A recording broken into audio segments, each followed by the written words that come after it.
आज हम लोग श्रीमद् गर्ग संहिता के महात्म्य खंड के चतुर्थ अध्याय के 11वें श्लोक से प्रारंभ करेंगे।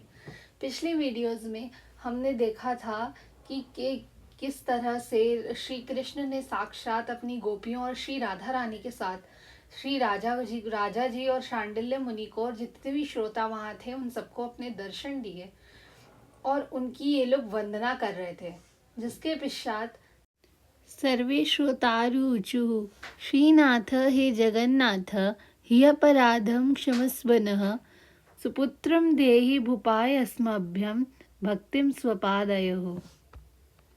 समस्त श्रोताओं ने कहा, हे जगन्नाथ, हम लोगों का अपराध क्षमा कीजिए।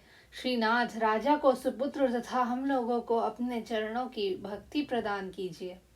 अब जितने भी श्रोता यहाँ उपस्थित थे, जितने भी लोग ये कथा सुन रहे थे, उन सभी ने कहा, हे जगन्नाथ, यानी कि हे जगत के नाथ, हम लोगों के अपराधों को क्षमा करिए और राजा को सुपुत्र प्रदान करिए और हमें अपने चरणों की सेवा में लगाइए।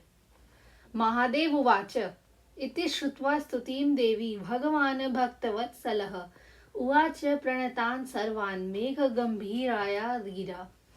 महादेव जी ने कहा, देवी, भक्त वत्सल भगवान इस प्रकार अपनी स्तुति सुनकर उन सभी प्रणत जनों के प्रति मेघ के समान गंभीर वाणी से बोले। अब हमने देखा था कि ये पूरी की पूरी कथा सुना कौन रहे हैं? महादेव।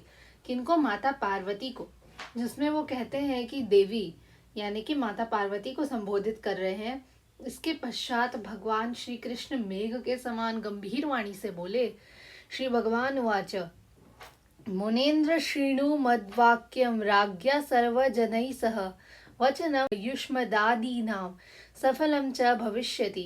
गर्गेण कथिता ब्रह्मन्नाम्नेयं गर्गसंहिता सर्वदोषहरा पुण्या चतुर्वर्गफलप्रदा। ये मनोरथं यं यं वाञ्छन्ति मनुजाः कलौ तं तं दास्यति सर्वेभ्यः श्रीमुनेर्गर्गसंहिता।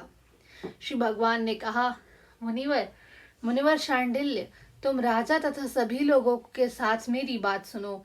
तुम लोगों का कथन सफल होगा। ब्राह्मण इस संहिता की रचयिता गर्ग मुनि है। इसी कारण यह गर्ग संहिता नाम से प्रसिद्ध हुआ। यह संपूर्ण दोषों को हरने वाली, पुण्य स्वरूपा और चतुर्वर्ग धर्म अर्थ काम मोक्ष के फल को देने वाली है।